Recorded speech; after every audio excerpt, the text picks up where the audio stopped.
Figure majeure du football, Pelé est considéré comme l'un des plus grands joueurs de tous les temps. Surnommé Auré, le roi Pelé est l'unique joueur de football à avoir remporté 3 fois la Coupe du Monde, en 1958, en 1962 et en 1970. Alors, restez jusqu'à la fin afin de savoir de quoi est mort le roi Pelé et son histoire. Mais avant de commencer la vidéo, abonne-toi et active la cloche de notification pour ne rien rater de nos prochaines vidéos. Le roi Pelé est mort ce jeudi à 82 ans à l'hôpital Albert Einstein de Sao Paulo. 3 fois champion du monde, le Brésilien restera à jamais une légende du football et du sport en général.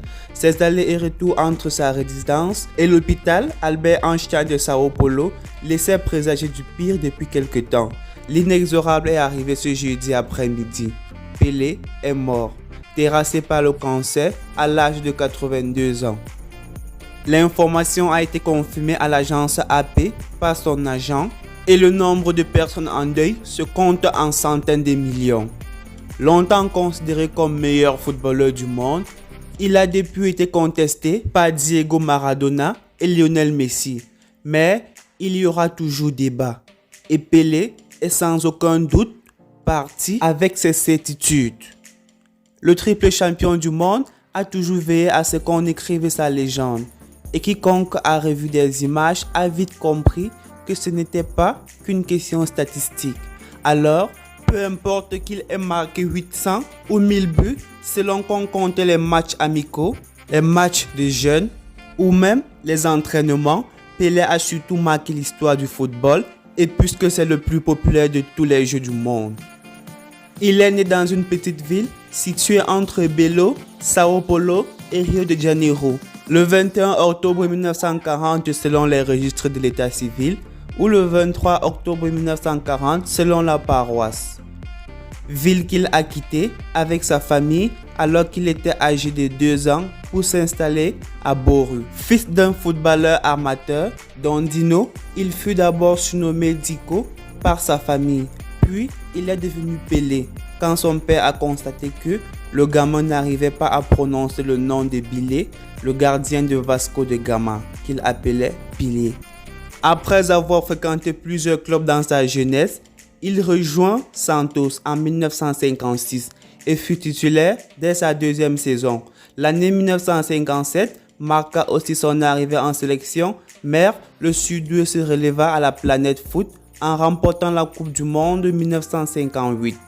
Blessé, il fut forfait pour les 2 premiers matchs contre l'Autriche et l'Angleterre, mais joua les 4 suivants, inscrivant le but de la victoire contre le pays de Galles en quart, un triplé contre la France en demi-finale et un doublé contre la Suède en finale. Il fut évidemment accueilli en héros à son retour au Brésil. 4 ans plus tard, il remportait une nouvelle Coupe du Monde, mais presque sans jouer. Blessé dès le 2e match, c'est un spectateur qui assista au triomphe de ses compatriotes.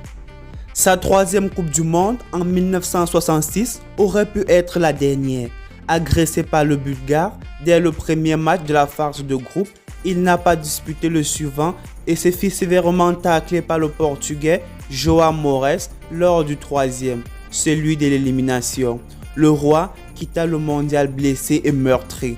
Il prit du recul avec la sélection pour se concentrer sur sa carrière avec Santos. Revenu en sélection en 1968, Pelé participa à sa 4e et dernière Coupe du Monde en 1970 au Mexique, l'année des Dream Team. Pour la première fois, le football était retransmis en direct et en couleur d'un continent à l'autre via le satellite. L'icône participa cette fois à tous les matchs pour le bilan suivant: 4 buts et 6 passes décisives, notamment celle à destination de Carlos Alberto pour le 4e but en finale contre l'Italie.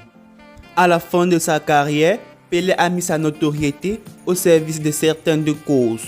Il devint ambassadeur de l'ONU en 1977, mais 10 ans plus tôt, alors qu'il était encore joueur, la guerre entre le Nigeria et le Biafra s'étaient arrêtés pendant 2 jours pour que la population assiste à un match de bienfaisance organisé à Lagos par le Brésilien. Ambassadeur à l'UNICEF pour l'éducation, il a participé dans son pays à des campagnes de prévention contre les drogues. Entre 1995 et 1998, il a été ministre des Sports. Alors les amis, c'était tout pour aujourd'hui. Merci d'avoir écouté la vidéo jusqu'à la fin. À bientôt pour une nouvelle vidéo.